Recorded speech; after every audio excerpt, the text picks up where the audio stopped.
On stage, in the center, we have Mr. C. Zhenzhong, Chief Superintendent of PPRB. On his left-hand side, we have Mr. Kong Wing-Chang, Senior Superintendent of PPRB, and then on his left-hand side, we have Madam C. Yuk Sim, Acting Deputy District Commander of Tuen Mun District, and then further left, Madam Chik Siu Yu, Superintendent of Support Branch. And to the right-hand side of Mr. C, we have Mr. Lau Wing-Kei, Deputy District Commander of Airport District, and then further right, Mr. Feng Chi Kin, Superintendent Operations. After the opening remarks, we have a Q&A session, and each can ask up to 3 questions. And please identify yourselves and also the organization you represent. Without further ado, I give the floor to Mr. C. Thank you. The police have noted that in the past few days, there are people and organizations making not only wrong or unsubstantiated accusations to the international media or on various occasions. They made lopsided and untrue accusations, and online there are malicious vilifications and rumors in circulation. The police find this very regrettable. I would like to take this opportunity to make some clarifications. For instance, when being interviewed by the international media, someone claimed that on the 1st of July, when people stormed Lechco building, no police officer was hurt. But in fact, on the 1st of July, somebody held unknown liquid to police officers, causing some to be injured. And some police officers had difficulties in breathing and had redness and swelling on their skin. That evening, 14 police officers were treated in hospital. And then, on another international occasion, some expressed views saying that some arrested persons were subject to sex violence by police officers, and they were subject to a strip search for up to 15 to 30 minutes. And there were accusations that the police fired beanbag rounds at a woman, causing her to lose one eye. With regard to searching with removal of clothing and sex violence, we have clarified such accusations many times. We have very stringent procedures to respect the rights of the detainees. And in fact, there was only a 4-minute search, and then so-called sex violence was also unfounded. Regarding the lady who had one whose eye was injured, the case is being investigated and is also involved in a lawsuit. Pending any conclusion from the investigation, nobody should make any speculation or come to any conclusion. And some association of certain industries also issue statements to challenge the professions of the police and accuse the police of unfair enforcement. Take the statement by the HKJA on the 16th of September as example.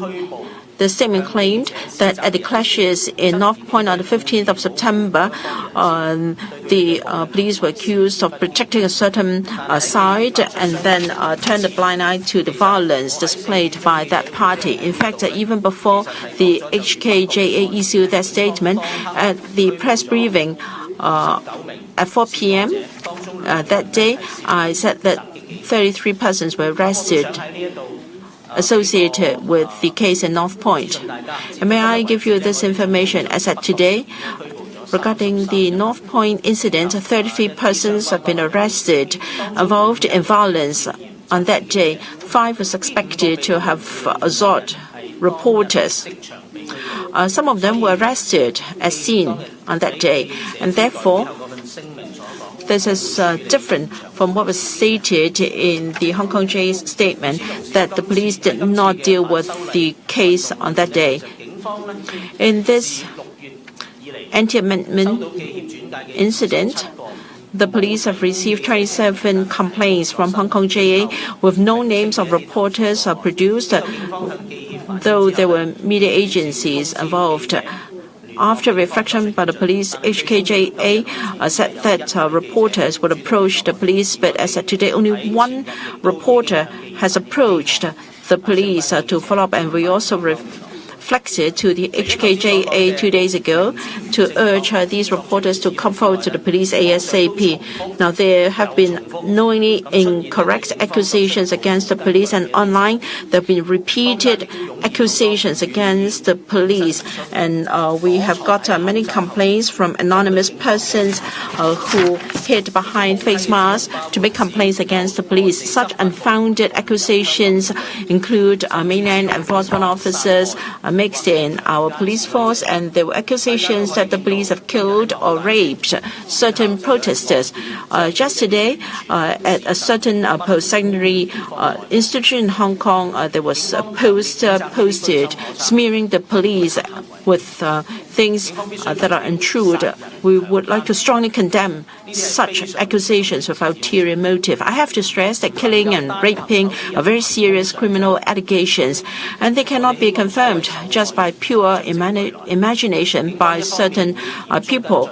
We urge these victims to show us evidence, and we will treat it very seriously. No civilized society can accept fabrications, deliberate fabrications of allegations just to divide the society and to fuel extreme thoughts. The police understand the concerns and worries of society, and through various means we have been disseminating information. We have organized 34 press conferences and 486 posts in social media, 210 press statements. We made many police bulletins, media briefings, and interviews and features to explain police work to the media. There has been a number of joint statements and briefings organized by government departments and organizations to rebut certain unfounded allegations. Well, we've always respected freedom of speech, but I'd like to point out that it must be based on truth. In view of these unfounded allegations made online by some people, we have at the 4 o'clock press conference made more than 40 times clarifications so far. We are not going to second-guess the intention of those spreading these fake news, but indeed, this has done enough damage to shake the confidence of the public on the police force. And it has also slandered the work of 30,000 police officers. And it must, we think that it's been done for some ill intentions. Some of these are made out of context and to create panic. We are going to pursue it. We will always provide accurate and comprehensive information to the public. We hope that the public will not be easily misled by fake news, and they will make some effort to verify the information. So you will have to keep an open mind and listen and read all the information available, and don't just listen to certain people. Now I'll defer to Mr. Kong about arrests. So far, we have arrested 1,473 people, including 1,190 males and 284 female aging between 12 to 84. On the 16th and 17th of September, in relation to a number of violent incidents, we have conducted further operations. Say, for example, on the 15th of September, in relation to the North Point incident, we have arrested another 48 male who is involved in using a folding chair to attack members of the public. And on the 16th of September, we have also arrested that person for common assault as well as possession of offensive weapons. In relation to what happened on the 14th of September at Amoy Plaza, after we have conducted investigation on the 17th of 歲嘅男子涉嫌協助拘捕人士逃走罪，而家亦都係保釋外出候查。而法庭案件方面，我哋就一名18歲男子涉嫌喺7月22號刑事委員會一名立法會議員 criminally damaging the legislators' ward at Chinwan. The property involved is a panel of glass as well as some properties. We have charged that person for criminal damage, and that case was mentioned on this 19th of September at Sha Tin. In relation to Yuen Long West Station, that took place on the 21st of July. On the 17th of September, we have arrested a male aged 57 for suspected to be involved in rioting. We have charged them with rioting. On the 18th of September, in Fanling Law Courts, the case was mentioned. In relation to the number of arrests and charges, I'd like to give you an overall view since we have started mounting operations. So far, we have charged 207 people, including 79 people for rioting, 41 for illegal assembly, 21 for criminal damage, and for possession of offensive weapon, 22 people. In relation to rioting, 44 of them were involved in the violent conflict on the 21st of July. 16 of them were involved in what took place on the 31st of August in Causeway Bay and Wan Chai. 6 of them were involved in the Yuen Long violent attack at Yuen Long West Station and its vicinity on the 21st of July. We can all see that in these number of violence incidents, we have always been enforcing the law vigorously. What happened in Yuen Long on the 21st of July is also one of our key areas of investigation. We do not tolerate any violent incidents. As long as someone has committed a serious crime, we will enforce the law vigorously, regardless of the person's background, motive. We will carry out investigation in a fair way. As soon as there is sufficient evidence, we will charge the persons involved. As I've said previously in press conferences, according to the law, if someone assembled at the scene of a riot and refused to leave, there is a chance that the person has committed rioting. In relation to police officers being injured during operations, so far 250 police officers have sustained injuries since the operations on the 9th of June. Some of them were injured by protesters who threw unknown corrosive liquid at them. They have sustained burn. There are also police officers who have been hit by hard objects and sustained serious injuries. There are also police officers who are injured because laser guns were shined into their eyes. And there are also police officers being injured by petrol bombs during operations. At the same time, police officers were seriously injured because they were hit on the face by metal balls. In relation to the use of ammunition, since the first operation, because violent protesters and rioters have used violence on various people, including the use of petrol bombs, metal balls, or catapults. As a result, the police will have to use corresponding level of force to deal with these incidents. Since the 9th of June, we have altogether used about 3,100 rounds of tear gas, 590 rounds of rubber bullets, 80 rounds of beanbags, and 290 rounds of foam bullets. I'd like to clarify that we're aware that in recent times, some people have been spreading rumors in relation to some suicide cases. One of them is that is in relation to a body found at sea near Chang Kwan-o. Someone said that it's related to what happened at Prince Edward Station on the 31st of August. We have clarified, and the case has been reported by various media, that this case is actually related to a case of missing person on the 6th of September. It's very likely that it's a case of suicide. The person was last seen on the 6th of September by the family members. So how can it be related to the 31st of August? So we have confirmed that this case is nothing to do with the 31st of August case.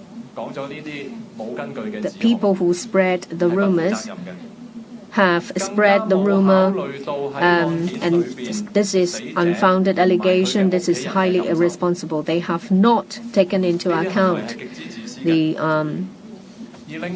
deceased as well as the family members. It's very selfish.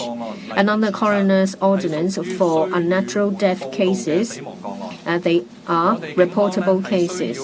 The police will have to make a report to the coroner's court. If necessary, the coroner will, by making use of the power given to them by the ordinance, require the police to carry out further investigation and to submit a report. The coroner will then decide whether an inquiry is going to take place.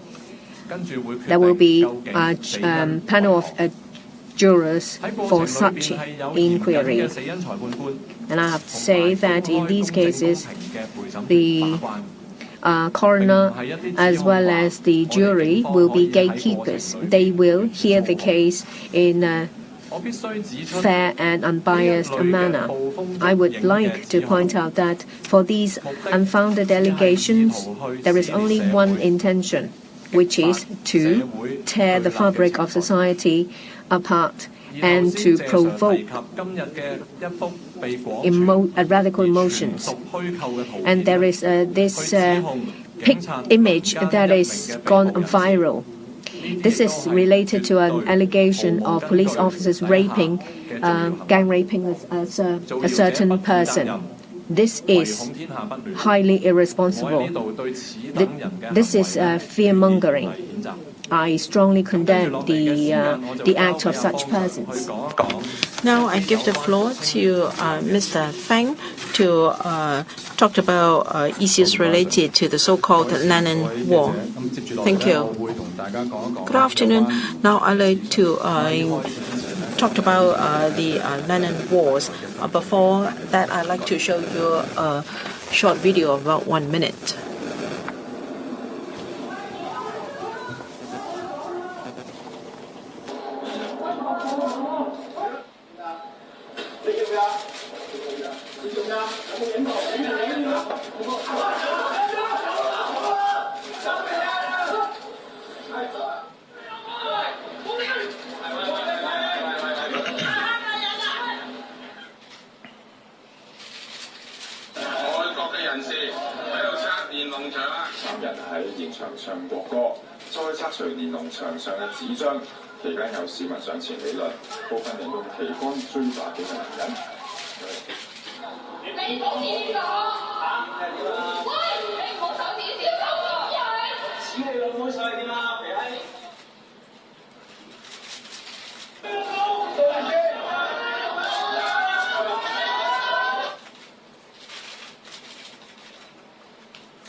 As shown in the video, in the past 3 months, we have people posting sticky notes on memo notes on so-called Nanning Wars to express their views. We all along respect people's freedom to express their views and aspirations, but I hope members of the public understand that these are relatively high-risk places. As shown in the past, there have been fights and disputes and even assaults and violence near these places, and we attach a lot of significance to such matters. In between June to the 20th of September, there have been 40 criminal cases occurring at these Sticky Notes wards, and we've arrested 57 persons for offences like fighting in a public place, common assault, possession of offensive weapons, and wounding. We have to stress that our enforcement action pays no regard to the political background and political stance of the perpetrators, and we will not favor any party. We've noted that an organization is going to launch a cleaning campaign at different land wards of the territory tomorrow, i.e. the 21st of September. We express people's freedom of expression, but I hope they will not resort to violence in expressing their political views. We will not condone any violence. Anyone who commits any offense disturbing a peace of society will be taken to task, irrespective of the background and political convictions of the persons concerned. We will deal with them very seriously. And I pass the floor to Madam C. Thank you. Tomorrow there will be a rally in Tuen Mun. Last Thursday, on the 12th of September, the police received a notification from the organization that on the 21st of September, i.e. tomorrow from 2 p.m. to 7 p.m., there will be a public rally in Tuen Mun Park to liberate Tuen Mun Park. According to the organizer, there will be 3,000 participants, and they will have 100 monitors to assist. The starting point is San Juan Lane Playground, the football court there in Tuen Mun. They will bypass San Juan Lane and North Lane of Tuen Mun Rural Committee Lane, and then the Heng Si Wui Road, and then near entrance B of Tuen Mun Park, the footpath of Tuen Mun River. They will then go into Tuen Mun Park. As soon as they're in the park, they will go on to the footbridge leading to the Tuen Mun Town Hall, and the destination is Tuen Mun government offices. The whole length of the march is about 2 kilometers. The police respect people's rights to take part in assemblies and rallies. With regard to this application, after very detailed consideration, because of public safety, public order, and the right and to protect the rights of expression, we've decided to object the application. On the 18th of September, i.e. Wednesday, we issued an objection notification to the organizer.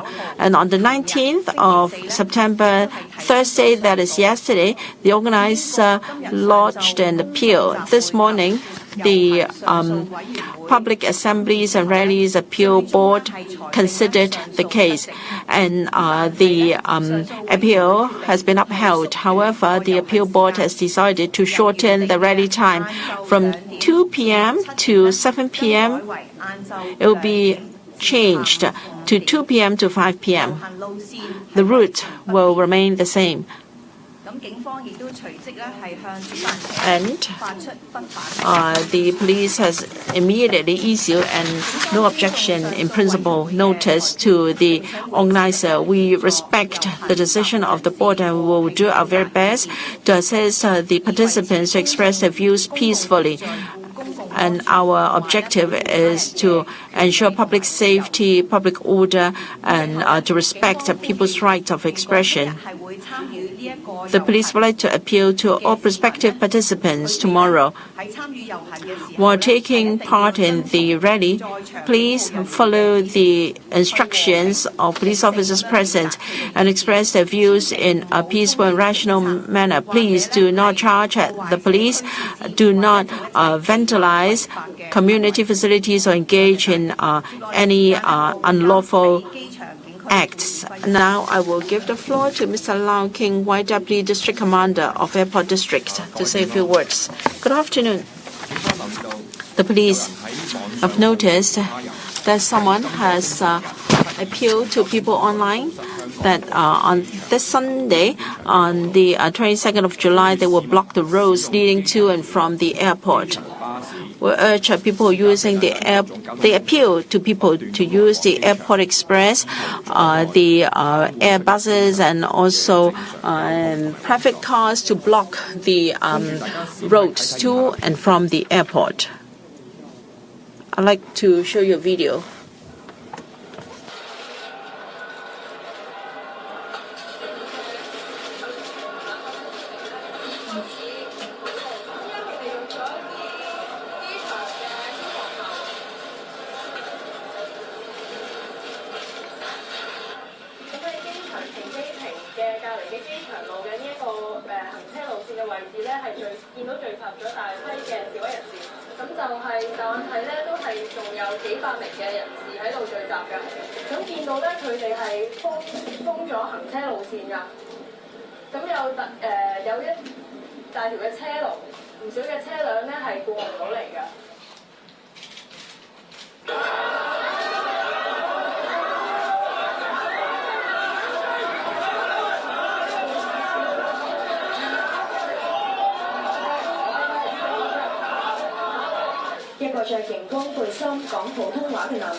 As you can see from the clip, that for some time in the past, there are some protesters who have violated a court injunction order by entering the areas of the airport.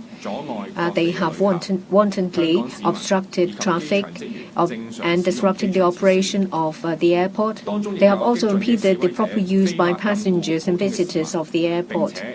In the process, they have also falsely imprisoned certain people, and they have also trying to take the law into their own hands. They have impeded the work of first aiders. When police officers and first aiders try to remove the people from the scene, they were obstructed.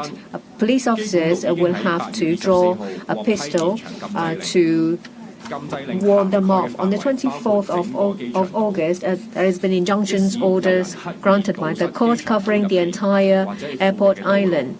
So people who deliberately obstruct the traffic to and from the airport is a violation of the injunction. If someone deliberately disrupt the proper use or impede the proper use of the airport or assist in other people in conducting such acts, then these people may be charged with violation of airport injunction. Measures have been taken by the airport authority. People who enter the airport passenger terminal will have to show boarding passes. But we're aware that there are people who use false boarding passes to try to gain entry into the passenger terminal. There are also some online platforms saying that there are fake boarding passes for sale. We have a follow-up this matter with relevant stakeholders. Officials at these entry and exit points, if they encounter suspected fake documents, they will call the police, and police officers will respond by arriving at the scene straight away. People involved may be charged with use of false instrument, which is subject to a maximum penalty of 14 months. In relation to what happened recently and from our observation, there are some drivers who deliberately obstructed the traffic. It is very unreasonable and irresponsible of them. Let me give you some examples. Some drivers may deliberately drive very slowly to clog up the road. They may even stop the car. They may be charged with careless driving or dangerous driving. We will use all possible measures to maintain traffic flow and to ensure safety of road users. If people break the law, if they obstruct the road illegally, we will swiftly enforce the law. In relation to some potential activities that may disrupt the operation of the airport, we have been communicating with relevant stakeholders. We will deploy resources and officers to ensure public safety. We expect that there may be serious congestion with the traffic going to the airport. We ask passengers to make ample time to get to the airport, and they should also monitor news related to the airport, because the situation may change anytime. I would like to say that the police is doing our best to restore law and order into Hong Kong. We see that, violent protests have been escalating in the past 3 months. It's quite common nowadays to see illegal acts, and more people are hiding behind masks or keyboards by spreading rumors or viciously attacking the police. As we can see that Hong Kong is actually the safest city in the world. We have the lowest crime record since 1974, and in the 2018 survey of police service, it's found that members of the public who have had contact with police officers expressed a satisfaction rate of 84%. So we can all see the excellent performance of the police force. And we've also scored very good performances in the international arena. Say, for example, in the Legatum Institute research in 2018 for Global Prosperity Index, we have this is in relation to safety and security. For World Justice Project Rule of Law Index 2018 in relation to safety and order, World Economic Forum in their competitiveness report in 2018-19 in relation to reliability of the police force, as well as the Fraser Institute Global Human Freedom Index 2018 in relation to police reliability. We have always been one of the top 10. We are highly recognized by the international arena. That is because, firstly, we have a robust judicial system as well as legal framework. Secondly, we have a very strict and sound law enforcement system in place. Police officers will have to enforce the law in accordance with police ordinance as well as the police general orders, procedures and manuals. They have to receive trainings as well. These have been established and been run very smoothly. But if some people try to use some unfounded accusations to try to remove all the things that are built by police officers over 175 years, and this is involving 30,000 police officers. Is it fair? Is it reasonable? We don't want to see any of these fabricated allegations against us. I will try to clarify these allegations as soon as possible. I'm now going to recap in English. And organizations have made false accusations against the police. These people spread malicious rumors to slander the police and to stir up grievances in society. We express deep regret about such irresponsible remarks and take this opportunity to rebut some of these rumors. First of all, one Hong Kong activist told foreign media that no police officers were injured. during the violent incident in the Legislative Council on 1st of July. This is totally false. Indeed, a total of 14 police officers were injured, with some being burned by unknown substances, suffering breathing difficulties and skin irritation as a result. On another occasion, one activist claimed that some female arrested people were sexually harassed by our officers, and that one female was blind in one eye by beanbag rounds fired by police. Again, we have iterated multiple times that we have very strict guidelines on handling of detainees. Such unnamed, unverified and true allegations are very irresponsible and biased against the police. As for the eye injury of a lady, we have repeatedly said the case is still under investigation. We are really eager to find out the truth, but that lady tried very hard to deter us from doing so. Since the investigation is ongoing, no one is in a position to make any conclusion. Also, the Hong Kong JA issued a statement on 16th of September to question police fairness in our execution of duty. These organizations said that in a violent incident on 15th of September, the officers were favoring one party when enforcing the law. Such accusation is totally false. Indeed, even before the statement was issued, I said during the 4 p.m. press conference that we arrested 29 people, 2 of which were arrested on the spot for assaulting reporters. So far, we have arrested 33 people involving in the violent incident in North Point, 5 of which were arrested for assaulting reporters. This shows the true facts are contradictory to the accusations made. Again and again, we see ungrounded reports in the media and online, throwing very strong accusation at the police. Such wild talks include mainland cops infiltrating in Hong Kong police and our officers committing rapes and even murders. We must emphasize not only are these allegations totally false and ungrounded, they are inciting public hatred and tearing our society apart. No civilized society will condone such acts. And if certain people feel aggrieved by police actions, we appeal to them to come forward and make a formal report. We value the importance of accurate and updated information. That's why we take a proactive approach in disseminating information to the public and clarifying media inquiries. During this operation, we have already held 34 press conferences, issued 486 posts on social media, and 210 press statements. We also make good use of videos, stand-up briefings, radio phone-ins, and media interviews to let the public learn more about our work. As much as we respect citizens' freedom of speech, we must all stress the importance of telling the truth.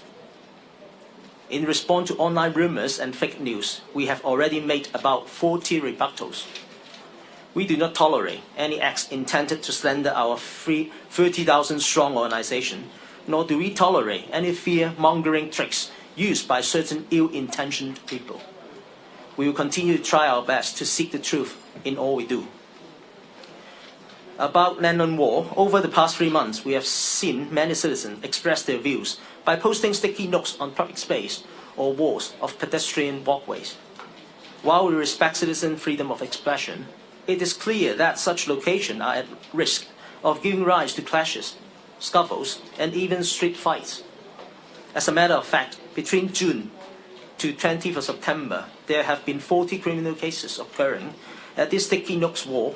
We have arrested 57 people for offences like criminal damage, fighting in public place, common assault, and wounding. We are politically neutral and will not consider one's background, social status, and political stance when enforcing the law. We appeal to all members of the public to adopt peaceful and rational means of expression. Now I'll give a brief update on arrest figures. So far, we have arrested 1,473 people, consisting of 1,173 males and 280 females, aged between 12 and 83 years old.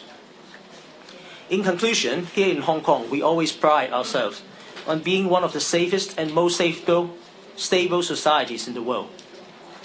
Our track record shows we are capable of maintaining city's law and order. Thanks to public support and concerted effort, of the 30,000-strong organization, last year Hong Kong overall crime rate hit its lowest in 45 years. Internationally, Hong Kong has constantly been ranked among the top 10 globally in various different studies on safety, security, and reliability of police services. We enjoy such good reputation internationally for three reasons.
理解。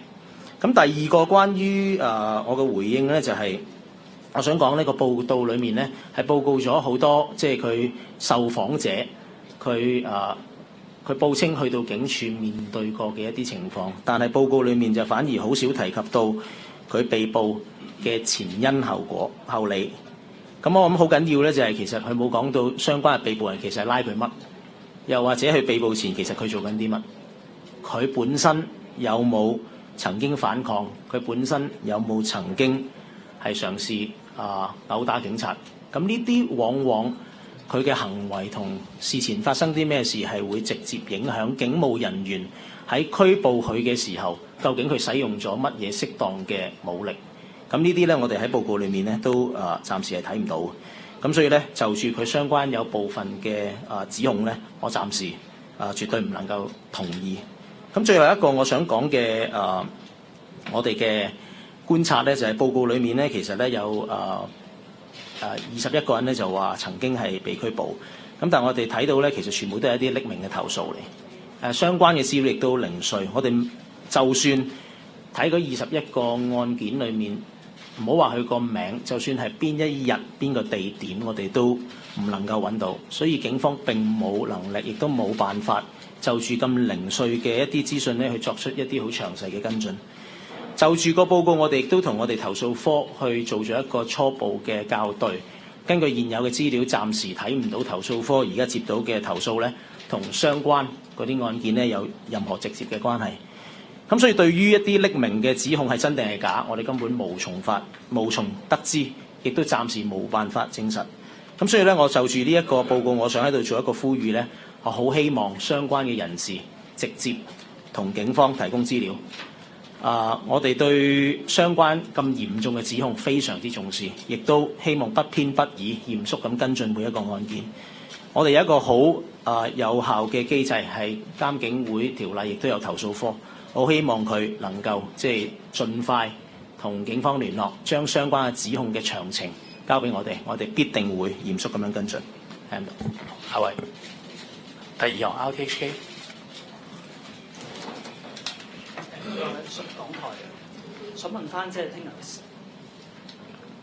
聽日18區咧，即係對人話發起清潔行動啦。咁其實即係呢一個18區個範圍都幾大，而香港即係連儂牆嘅即係數目而家都比較多。其實即係警察而家係可以點樣即係按住各個區嘅情況，即係有冇收集到情報咧，去留意住個情況？邊一區可能係發生過衝突個機會係比較多？即係如果有人係作撕紙嗰啲行為，即係撕去啲文宣，再出現一啲即係衝突嘅行為，會唔會係直接執法咧？同埋即係會唔會話頭先都講到方 Sir 都講到，其實都涉及連儂牆嗰啲嘅衝突啊，其實都比較多。會唔會係直接叫可能相關嘅人士係唔好出嚟，即係唔好做相關嘅行為咧？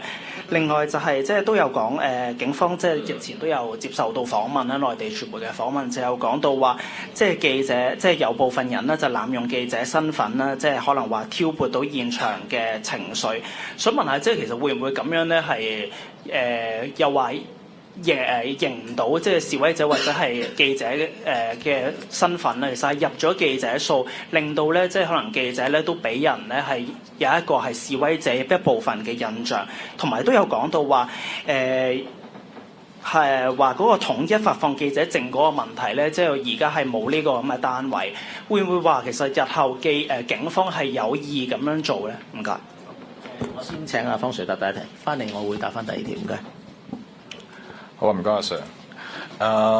都了解咧，大家咧其實對聽日有人發起呢一個18區清理連儂牆呢一個做法咧係有相當大嘅關注。咁其實咧，我哋不如再睇一睇咧，究竟宏觀啲去睇呢一件事啊。其實咧就本身咧就張貼連儂牆，即係喺一啲公眾地方啊，例如隧道啊、行人天橋等等咧，即係張貼呢啲告示或者海報去表達訴求呢一個做法咧，本身咧其實已經係違反咗香港法例第132章公共衛生及市政條例入邊嘅其中一條嘅104A 條。究竟呢一個做法是否恰當咧？咁就其實我哋都不嚟到呢一刻咧，我哋都不再評論啦。咁但係就係話我哋警方嘅立場其實喺過往好多次不同嘅機會入邊呢，我哋都講過，就係話我哋係絕對係尊重市民去表達佢哋嘅訴求嘅權利同埋自由嘅。我哋好希望呢，能夠社會上面每一方每一位呢，當佢去表達訴求、發表佢哋聲音嘅時候呢，都係透過一個和平、理性、有秩序嘅形式去進行。張貼告示喺連儂牆度係一個表達嘅方式，可能咧喺有啲人其他市民調翻轉會覺得就係話去清理連儂牆、清理呢啲告示咧，亦都係去表達呢個訴求嘅一個方式。咁最重要嘅係咩咧？我哋對任何訴求、任何政治嘅背景咧係冇任何嘅取態嘅。我哋咧係絕對政治中立。我哋唔希望見到嘅咧就係暴力事件。我哋唔希望咧喺任何地方喺任何連儂牆入邊見到好似過往咁樣咧有一啲暴力嘅事件發生，因為一啲政見嘅問題咧喺連儂牆度咧有爭拗、有打交，甚至乎咧係有啲好暴力嘅案件發生咗，有人受傷。呢一樣咧唔淨止係我哋警方唔想見到，我相信咧廣大嘅市民咧都係不樂見嘅。希望咧喺聽日或者係應該咁講啦，喺往後所有公眾活動，任何去表達訴求嘅活動入邊咧，大家都係用一個理性嘅態度去進行。希望咧大家喺表達訴求嘅同時咧，都係會尊重其他人嘅權利。咁我哋咧警方咧就聽日或者往後所有公眾集會咧，就正如頭先記者都有提及到咧，我哋會根據我哋嘅情報搜集啦，我哋都會透過唔同嘅方式咧去收集多啲不同嘅情報，從而咧就去作出一個最適當嘅人手安排。好唔好？希望答到呢個問題。唔該。頭先你就住你第二個問題，我諗我係關注亦都關心記者會唔會喺即係現場或者俾相關嘅人士去誤認佢哋為一個即係參與示威嘅人嘅。一路我哋都係擔心呢樣嘢，因為有部分嘅示威者，我哋係好清晰見到佢咧係會去假扮記者。咁我諗我都唔重複，但我好簡略咁樣去嘗試講翻喺對上嘅記者會裏面我提及過咧。其實我哋係留意到第一咧係我哋嘗試係咪應該係曾經接收過，亦都我哋曾經自己執過一啲咧記者證咧。咁嗰啲記者證我哋確認咗咧，相關嘅機構咧係冇嗰個記者存在。咁即係話有人嘗試去用另外一個身份去扮嗰個機構嘅記者，咁呢個係有發生嘅。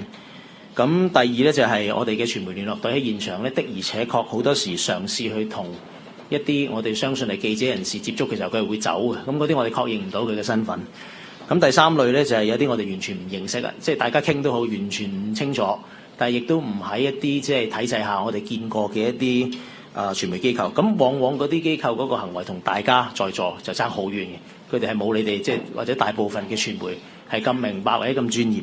而第四種咧就係好明顯着住一啲黃色背心扮記者，可能冇你哋嗰啲標誌或者字句，但係佢嘅行為完全係犯緊法。咁呢啲我哋亦都有，亦都拉過有一啲案件係處理。Also, reporters said we didn't know at all, and they were not media organizations we've known in our system, and most of them were not like you, who are so understanding of our work, and some were in yellow vests, pretending to be journalists.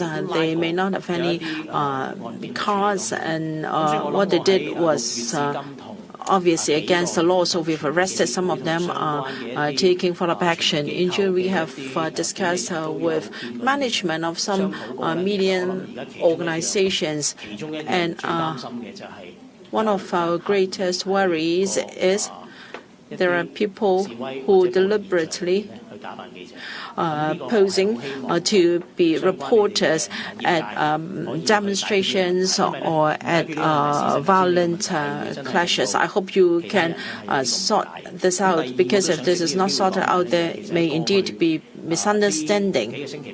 In the past few weeks, including last weekend, we saw petrol bombs which nearly hit reporters standing on a footbridge just across Arsenal Street. I saw it from police headquarters. Some reporters had to flee, and that happened several times in past weekends. So I appeal to reporters, please stay away from dangerous places. Do not get near. While the police tackling pressing violent things, at the same time we cannot take care of your safety and to assist your work. So there may be misunderstanding on some occasions. I ask for your understanding. Third row, the gentleman. Please identify your organization. I have two questions, please. First one is, we have seen lots of footages showing the policemen beating the protesters when they're completely defenseless. They did not have helmet on. They did not have any protection. They were not running away either. So even these people, even they beat police, even they kill somebody, is it appropriate to beat them up when they are completely defenseless and they're not running away? That's the first question. Second question is, I have talked to protesters. They're saying that the police, the government buildings, and the MTR are legitimate targets because they represent the symbol, in their view, of repressive regime or tyranny. Therefore, it's their right to target these targets. We noticed that they did not really target like ordinary stores or people on the street or burn the buses. So because they don't consider those are legitimate targets. So could you answer those two questions? Thank you. I'll first answer the first question.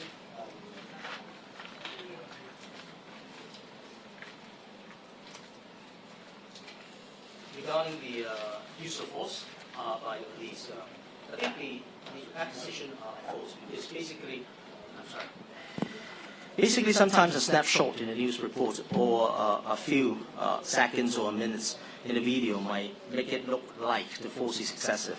But it's really out of context. When taken as a whole, basically, whether it's fully justified or not, it depends after the investigations. And in short, I would like to reiterate again that if protesters don't use violence, police don't use force. I think according to our use of force guideline, we have strict guidelines and training for the use of force. And we have two major principles, i.e. the necessity and proportionality. And when protesters cause danger to the public safety, including the police, like what we can see very clearly, that they threw petrol bombs direct to the police officers, and they throw bricks, as well as they throw a corrosive substance into police officers. I think it's necessary for the police to use force to stop their violence and contain the situations. And basically, once the objective of using force has been achieved, we stop using the force. I think that's what I can say about the first questions. Regarding the second question, basically I certainly disagree with your views, because I think the violence is indiscriminate, random, and reckless. The rioters have indeed damaged ordinary shops and neighborhoods in the past. If I remember correctly, take an example, in August, some rioters damaged a few ground floor shops in Tsuen Wan. They broke metal gates and scared the glass panes of those shops. And I can remember there is another example in Wan Chai a few days ago, over the last weekend. A middle-aged man who basically did not only share his views and with different political views of the mobs. He was kicked, punched, and stormed by 10 of the rioters. to the point until he was unconscious. I think this is certainly not fair. It's random and reckless violence. And police condemn all forms of acts and violence regardless of their motives. And that's why I think I cannot agree with your views in the second question.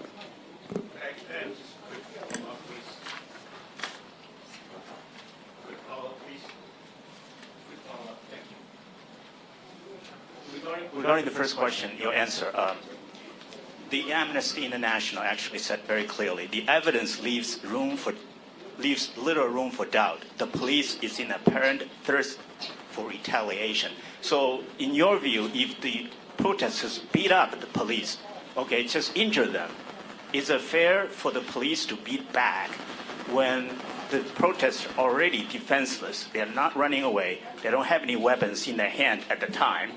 Is that okay? Thank you.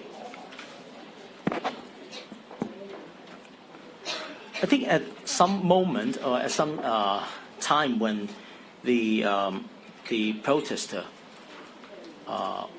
was not running away or was not attacking police, it doesn't mean that he was subdued. Because in a lot of situations, you can see that even we stop that guy, and if we not handcuff him, basically he can escape. And even some other protesters will attack police and help them to escape. And that's why I think our police officers basically just use the minimum force to totally control the protester before they cease using the force. 今日最後3位啊，首先係後邊 Cable。 Last 3 reporters for today. Cable. I'm from Cable TV. 2 questions. Regarding the rally in Tuen Mun tomorrow, the appeals board has allowed their rally tomorrow, although the duration will be shortened. The appeals board has shortened the duration. Do you think that the risks have now been lowered? And as for the rally tomorrow, a leave has been given by the board. I'd like to know whether the risks are now lower. And the police like to say that after conducting a risk assessment and when there is no threat to the public safety, then leave will be given. Have you overestimated the risks? Because for the rally organized by Civil Human Rights Front on the 18th of August, you did not give any, you objected to the rally, but the protesters dispersed peacefully after the rally. Is it your intention to reduce the number of rallies by objecting to their organization? And as for the rumors, you dispelled at length some online rumors. Now, the first involved the 31st of August. It's been 20 days since the 31st of August. Different government departments, including the police, have been trying to clarify the associated rumors. Is it because the police cordon was too extensive? As a result, reporters could not cover the incident, causing worries on the part of the public. Has the police consider reducing the extent of your cordon-off place so that reporters can cover your work, so that you can do your work and members of the public can see footage of the scene, so that it will not be so easy for rumors to grow? In relation to attacks, murders, rape, very often, after you've been asked the question, you will very quickly say that there is no such thing, and you would strongly condemn such rumors. Well, with the weak relationship between the public and the police, if you only say that, well, it is just a rumor, that is not very convincible. Would you carry out investigations? Say, for example, go over the CCTV, show us the CCTV, collect evidence. Would you consider this approach? Also about the rumors. Well, there is also about there are also abuse about abuse of arrests. So, over 1,400 people have been arrested, but only over 207 people have been charged. That is less than 15%. Is this just like what people said on the internet? If you arrest them, then you scare them off. Can you give me information that you have arrested people and you have carried out investigation and found that they have actually not broken any law, they are innocent and they are released? Can you give me some figures?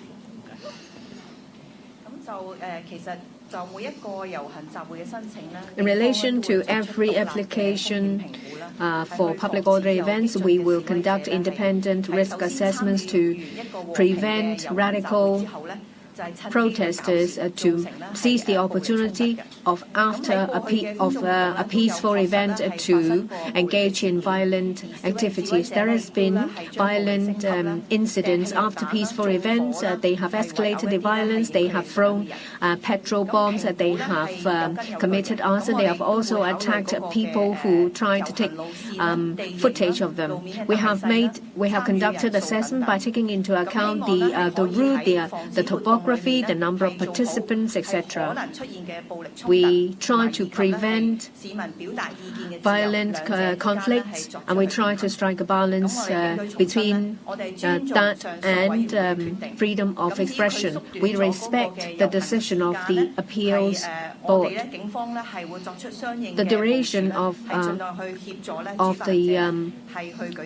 the march is reduced. We will assist the organizer to conduct the march tomorrow. In relation to the number of arrests, so far we have arrested 1,474 people. We have charged 207 people. Yes. Let me state very clearly here. We have charged 207 people.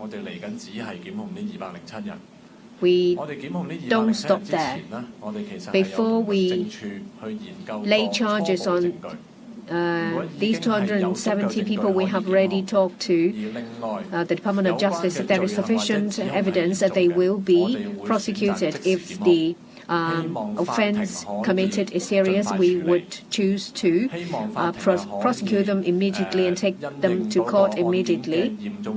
We hope that the court will take into account the severity of the offences and impose appropriate bail conditions, say, for example, a curfew. There are a number of people who have been granted bail pending investigation. That means it's pending investigation.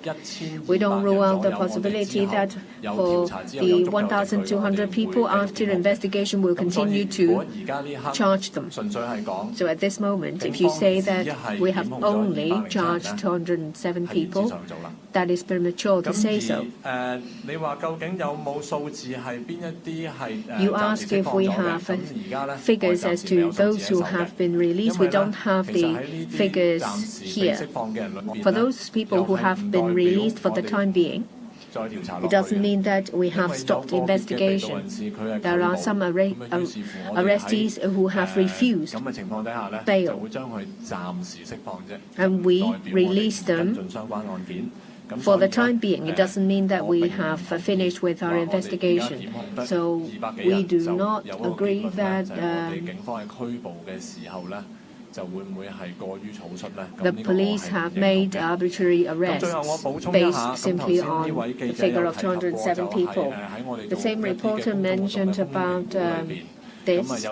Well, when we conduct public order event risk assessment, well, we have raised an objection, and in the end, the public order event was peaceful. It's something that we're happy to see. Similarly, you may immediately call to mind that there are numerous public order events that ended up in extreme violence after we have raised no objection. Does it mean that we have made the wrong assessment? 都係獨立嘅。 We 而我 conduct 哋亦 independent 都係好希望每一 risk 個公眾 assessments 活動都係和平有序嘅。 in relation 係 to 啦 each 咁 public 有任 order 何暴力事 event. 件，我諗 We 唔單 hope 止係 that 警方 every 呢個 one 都 of 係 these 社會 events 希望 will be 見到 conducted in a 咁我哋 peaceful 有交翻 manner. 嘅正常。 I'll defer to Mr. Che.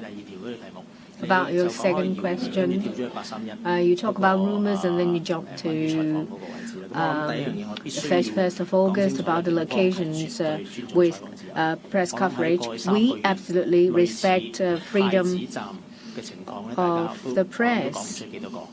Well, I can't name the number of incidents similar to Prince Edward. We are empowered under Section 10 of Police Ordinance to put in place relevant measures to carry out a criminal investigation. That is in relation to how we handle the scene.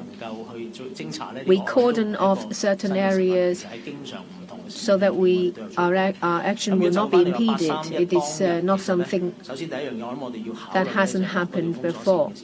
In relation to what happened on the 31st of August, well, there was a large number of arrestees. It was rather chaotic. We have to take into consideration the collection of evidence. There were a lot of people carrying bags, and they changed their clothes. And there was a young person with petrol bomb on him, and there were also weapons that we have found. So the platform was a crime scene. So we cordoned off the entire area to collect evidence. That's appropriate. As you can see from footage that the MTRCL has made an announcement that the station was closed. So not just police officers, staff members of the MTRCL were also appealing for the public to leave.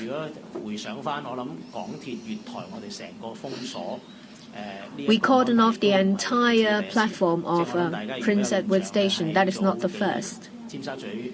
Several years ago, in an incident where someone set himself alight at Tsim Sha Tsui Station, we have cordoned off the entire platform to collect evidence. So I ask you not to make too much speculations. We have, there are similar incidents when we've handled things in a similar way. Well, about jumping to conclusions, but it's not about a conclusion. We would like to investigate into each rumor, especially those involving serious allegations. We want to get to the bottom of it because this is very important to clear our good names. As you know that it is relatively difficult to prove that something doesn't exist. Well, we will first ask for the person who started the rumor to come out first. If they're just hiding behind a mask or behind a keyboard and never make a report, to the police, it would be very difficult for us to start an investigation.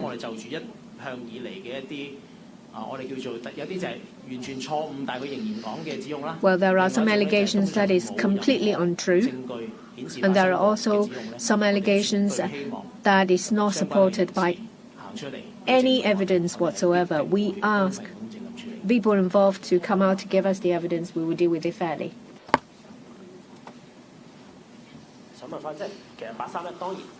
Of course, regarding the 31st of August, we understand the police have the statutory power to cordon off a place, and then on one occasion, an MTR platform was closed. But then the cordon off area was so extensive, so the media could not cover your operations. So will you review the situation in the future? You will narrow down your cordon off areas so that there can be some coverage by the media, and talk about proving things that do not exist. Now, for instance, at PCs by legislators, they talked about on a certain date what happened in a certain holding center. Now, after you have checked with your police officers, you mentioned what happened and then what CCTV was shown and what happened, and can you capture some footage so as to boost public confidence, which is at stake now? Well, that night there were so many arrested persons. The situation was so chaotic, and there were so many exhibits present at the platform. Looking back, they did not make a wrong decision to close the station. But what you said was also understandable. You talked about discussing with the media in the future. Yes, there is always room for improvement when we have similar situations. Can we discuss with the media? I'm more than happy and willing to discuss with the media. Now, if such an event or such an incident is to happen again, you can discuss with our officers present, or you can even call us, and then we'll discuss with you. But for the decision that night, I did not see anything wrong. You asked whether we can conduct some basic investigation and respond to accusations. Well, not long ago, a legislator accompanied a totally covered up lady. She talked about being strip searched for close to 30 minutes, and then there were a few male police officers waiting outside the room and looking at her when she came out rather maliciously. Well, we have done some checking up, and all the accusations were found to be wrong. I understand that there will be follow-up on that incident, and I will say no more on that now. Last two, outage K3. Hi. So my first question is regarding the Amnesty International report. You just now earlier you answered Voice of America. You said that the report was not complete because it omitted the facts, the situation where the complicated situation, protesters resisting arrest, attacking police. But the reports, the examples cited in the reports are within the detention centers or police stations. So did your answer mean that because the protesters beat up police, attacked police, or they engaged in some sort of violence, they deserve to be beaten up while in detention? Or can you give us a little more explanation on that? And you also said that there are strict guidelines for police to follow and also stringent training, but it's whether they follow the guidelines. So are you going to proactively launch an investigation into all these allegations? Say, for example, you talked about masked people, anonymous people making such complaints. So are you going to initiate, because Amnesty International is here, so are you going to speak to them to try and find out more about what happened?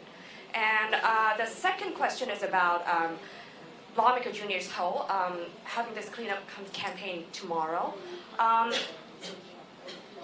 He mentioned that there's no need to apply for a letter of no objection from the police. So can you clarify whether that's true, whether he needs police approval for proposed public activity like that? And can you talk about the preparations on the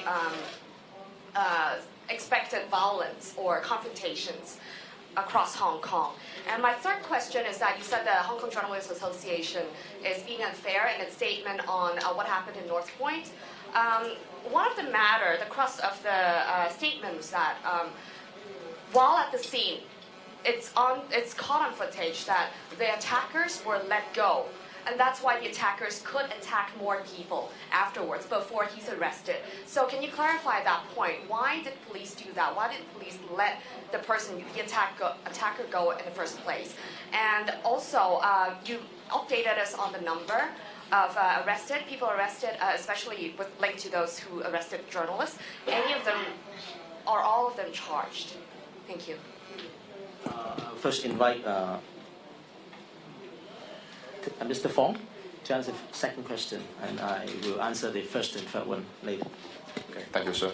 So according to the public order ordinance, the Cap 245 of the laws of Hong Kong, there were several occasions or several types of public meetings that have to require the organizer to notify our Commissioner of Police. The first one is for public procession. If the participants are anticipated to be more than 30 people, there is a requirement for the organizer to 30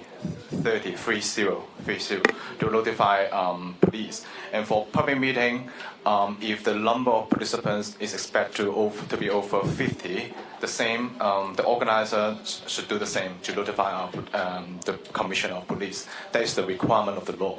So we cannot speculate the reason why the organizer for the events tomorrow, why he is not going to submit a notification to our commissioner, but for sure there is it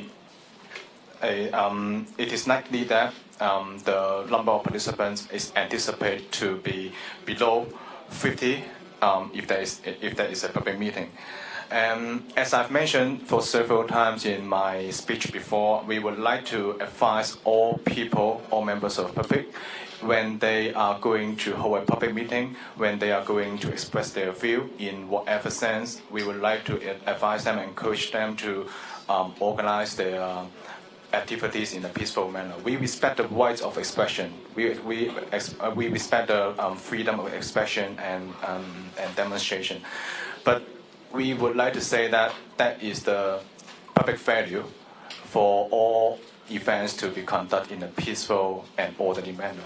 So I hope my explanation and answers is to your satisfaction. Thank you.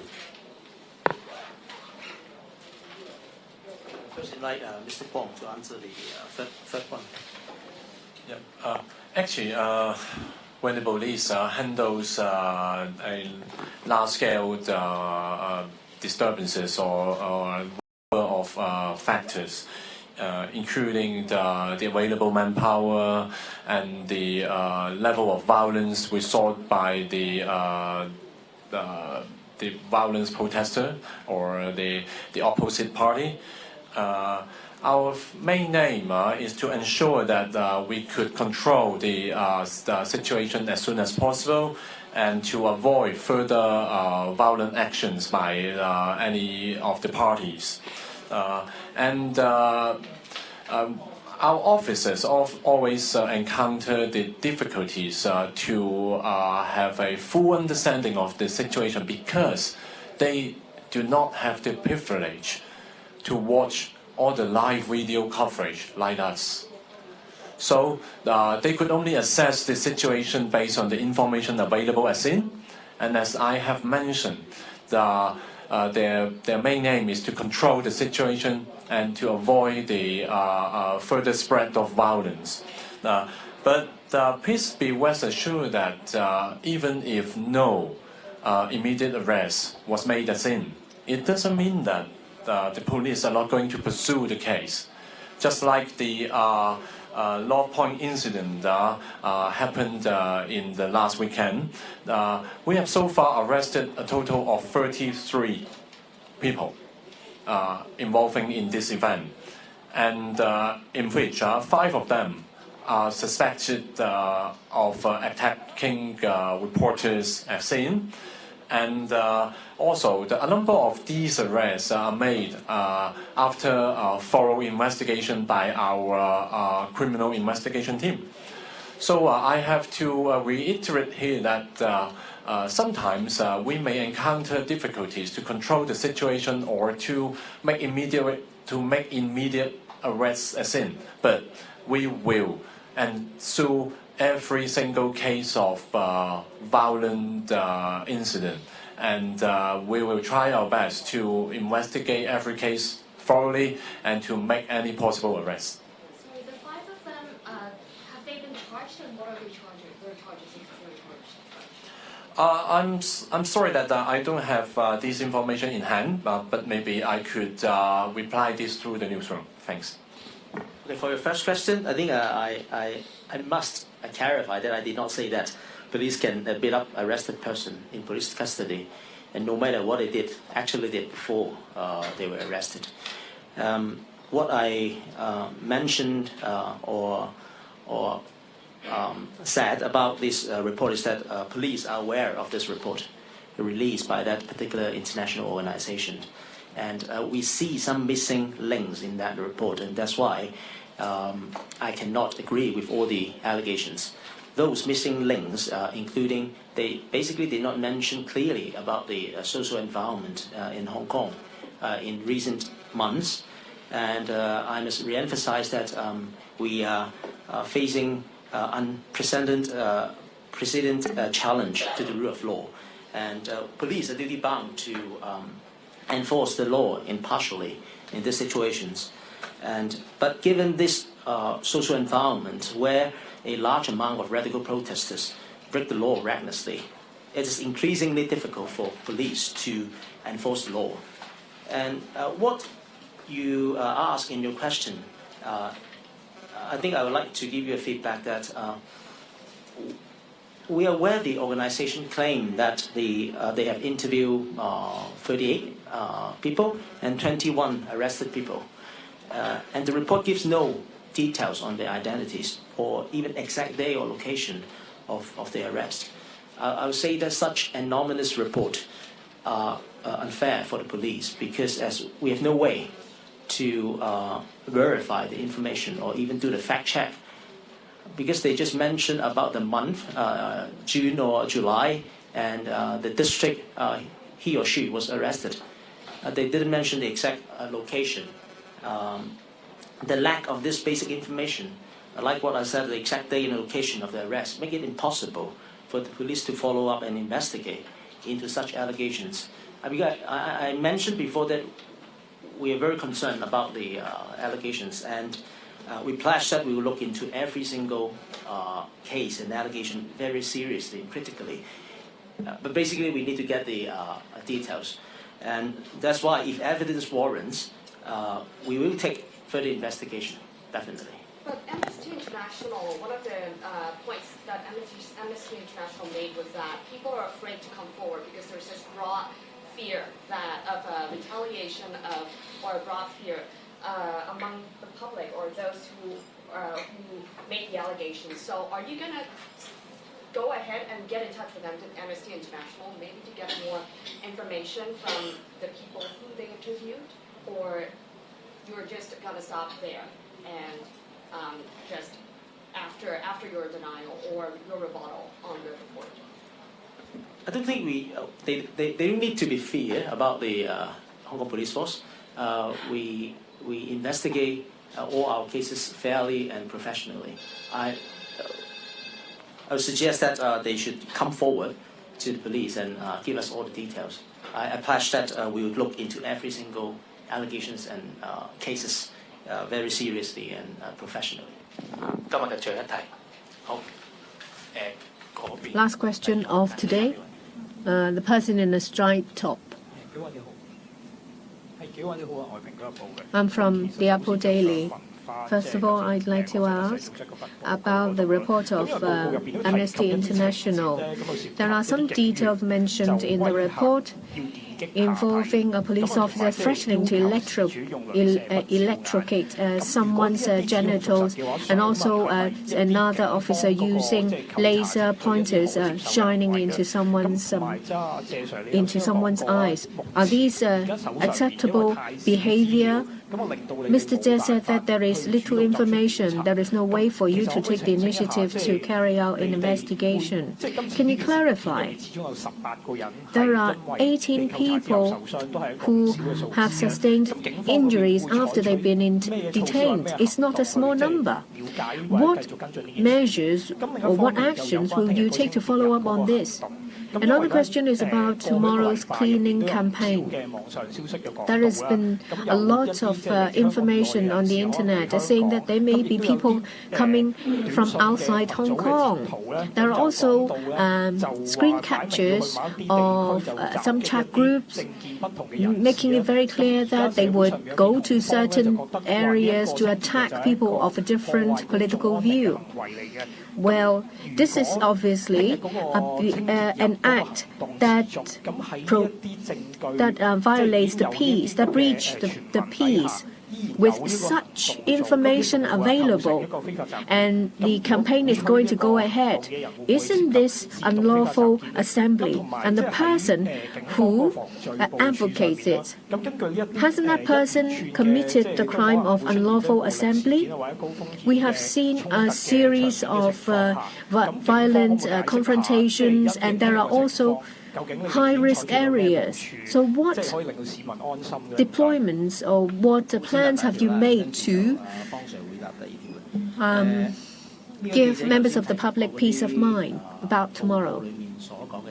The reporter mentioned about allegations in the report. Well, if police officers indeed have done certain these things, it is not acceptable and it is illegal. But as I've said, that there are missing links in the report. Say, for example, the 21 people or the 18 you mentioned. So far, we don't have the information.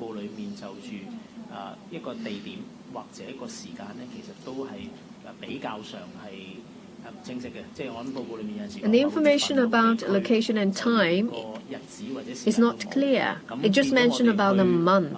It doesn't mention anything about the location or the time. So it would be very difficult for us to locate the person involved. We have cross-checked with the information with complaints received by CAPO. So far, we haven't found any cases that tally. We'll try to find the information from our record. There are serious allegations in the report. We attach a lot of importance to it. We will seriously follow up on the information if there is sufficient information. The most effective way is for the people involved to give us the information themselves. Then we can carry out investigation. About the second question, I'll defer to Mr. Fong. 剛才咧，其實我哋都喺我嘅主稿入邊咧，我哋都有提及到咧，就係話我哋留意到咧喺過3個 my opening speech that we have noticed that in the past 3 months there has been a number of cases involving land wars. There are about 40 cases. The number is quite high. We have arrested 57 people in relation to that. The offences involved violent ones, say, for example, fighting in a public place, assault, wounding.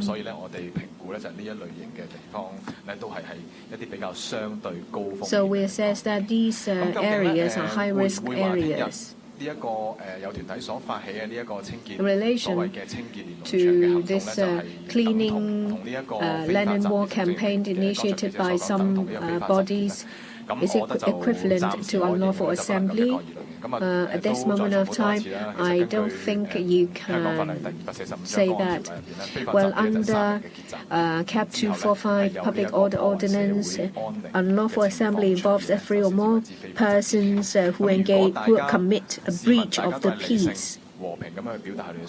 If members of the public express their opinion or their aspirations in a peaceful and rational way, then the assembly is not an unlawful one. And it's also something that the public would like to see. Everyone has the right to express their opinions.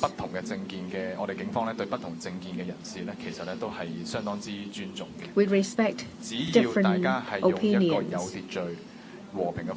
As long as you express your opinion in an orderly and peaceful manner, we would provide the biggest assistance. But let me emphasize once again, and we may even issue a warning that if someone breaks the law or engages in violence, we will definitely enforce the law. We use different ways to gather intelligence. Please don't worry. We are also aware of the information you have received. We have deployed police officers at different locations accordingly. When there is an emergency, we will will use our established means to assist. But as I said, everyone has the right to express his views and aspirations, but it has to be done in a peaceful and orderly manner. Thank you. The PC ends here. Thank you.